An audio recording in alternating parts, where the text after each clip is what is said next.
সোনাপুৰৰ কচুতলিৰ উচ্ছেদ সন্দৰ্ভত আনটো ব্ৰেকিং নিউজ আসাম এণ্ড 5ত এই মুহূৰ্তত গুৰুত্বপূৰ্ণ খবৰ কংগ্ৰেছৰ 5জনকৈ জ্যেষ্ঠ নেতা কাৰণ দৰ্শোৱাৰ জাননী জাৰি কৰা হৈছে দল বিৰোধী কাৰ্যকলাপৰ অভিযোগত শোকজ জাৰি কৰিছে প্ৰদেশ কংগ্ৰেছৰ নেতৃত্বই গুৰুত্বপূৰ্ণ আপডেট শোকজ দিয়া হৈছে মীৰা বৰঠাকুৰক শোকজ দিয়া হৈছে বিধায়ক আব্দুৰ ৰছিদ মণ্ডলক শোকজ দিয়া হৈছে ভৰত নৰহক ৰেকিবউদ্দিন আহমেদ হাইলাকান্দি কংগ্ৰেছৰ সভাপতিলৈ শোকজ জাৰি কৰা হৈছে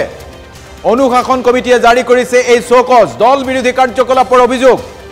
কংগ্ৰেছৰ দল বিৰোধী কাৰ্যকলাপৰ অভিযোগক লৈ 7 দিনৰ ভিতৰত উত্তৰ দিবলৈ আটাইকেইজনকে নিৰ্দেশ জাৰি কৰা হৈছে ইয়াৰে দুজনকৈ বিধায়ক এজন হৈছে আব্দুৰ ৰছিদ মণ্ডল আনজন হৈছে ভৰত নৰহ আৰু মীৰা বৰঠাকুৰ হৈছে অসম মহিলা কংগ্ৰেছৰ সভানেত্ৰী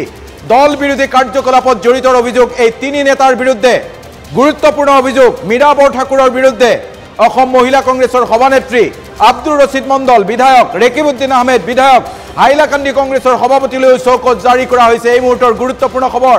অনুশাসন কমিটি কংগ্ৰেছৰ যি অনুশাসন কমিটি আছে এই অনুশাসন কমিটিয়ে শোকজ জাৰি কৰিছে এই কেইগৰাকী নেতাক আৰু 7 দিনৰ ভিতৰত শোকজৰ উত্তৰ নিদিলে কংগ্ৰেছৰ সংবিধান অনুসৰি ব্যৱস্থা গ্ৰহণ কৰিব সেই কথাও ইতিমধ্যে শোকজত সকীয়াই দিয়া হৈছে গুৰুত্বপূৰ্ণ খবৰ জনাইছো এয়া কংগ্ৰেছৰ খবৰ দল বিৰোধী কাৰ্যকলাপত জড়িত থকাৰ অভিযোগত কংগ্ৰেছৰ 2 বিধায়ক আৰু কেইবাজন নেতাক শোকজ জাৰি কৰিছে আৰু এই ক্ষেত্ৰত দেখা গৈছে মীৰা বৰঠাকুৰ কংগ্ৰেছৰ মহিলা কংগ্ৰেছৰ নেতৃত্ব তথা সভানেত্ৰী এই সভানেত্ৰীকো ইতিমধ্যে শোকজ জাৰি কৰিছে কংগ্ৰেছে